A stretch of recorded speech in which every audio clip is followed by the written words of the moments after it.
Hello everyone, welcome to Sanmarga classes. ನಿರ್ದೇಶಾಂಕ ರೇಖಾಗಣಿತ ಅಧ್ಯಾಯದ 29ನೇ ಪ್ರಶ್ನೆಯನ್ನ ಗಮನಿಸಿ.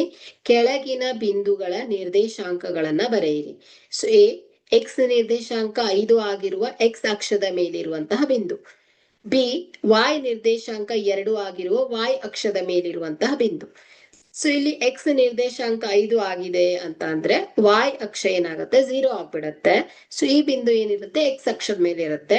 ವಾಯ್ ನಿರ್ದೇಶಾಂಕ 2 ಆಗಿರುವಂತದ್ದು ಅಂದ್ರೆ ಎಕ್ಸ್ ನಿರ್ದೇಶಾಂಕ 0 ಆಗ್ಬಿಡತ್ತೆ. ಸೊ ಇಲ್ಲಿ ಈ ಒಂದು ಬಿಂದು ನಿರ್ದೇಶಾಂಕಗಳು ವಾಯ್ ಅಕ್ಷದ ಮೇಲೆ ಇರುತ್ತೆ. ಸೊ ಇವುಗಳನ್ನ ನಾವು ಗ್ರಾಫ್ ಅಲ್ಲಿ ಗುರುತಿಸಿದಾಗ ನೋಡಿ, ಎಕ್ಸ್ ನಿರ್ದೇಶಾಂಕ 5 ವಾಯ್ 0 5,0. ಸೊ ಇಲ್ಲಿ ವಾಯ್ ನಿರ್ದೇಶಾಂಕ 2, ಸೊ ವಾಯ್ ನಿರ್ದೇಶಾಂಕ 2 ಆಗಿರುವ ವಾಯ್ ಅಕ್ಷದ ಮೇಲಿರುವಂತಹ ಬಿಂದು. ಸೊ ಇಲ್ಲಿ ಎಕ್ಸ್ ಏನಾಗಿದೆ 0 ಆಗ್ಬಿಟ್ಟಿದೆ. ಸೊ ವಾಯ್ -2 ಅಲ್ವಾ ಇದು. ಸೊ ಒನ್ಸ್ ಅಗೇನ್ -2 ಅಂತ ತಗೊಳ್ಳಿ. ಸೊ -2 ಆದ್ರೆ ಸೊ ಇದೇನಾಗುತ್ತೆ 0, -2. ಸೊ ಇಲ್ಲಿ ಕೆಳಭಾಗದಲ್ಲಿ ಬರುತ್ತೆ. Okay, thank you.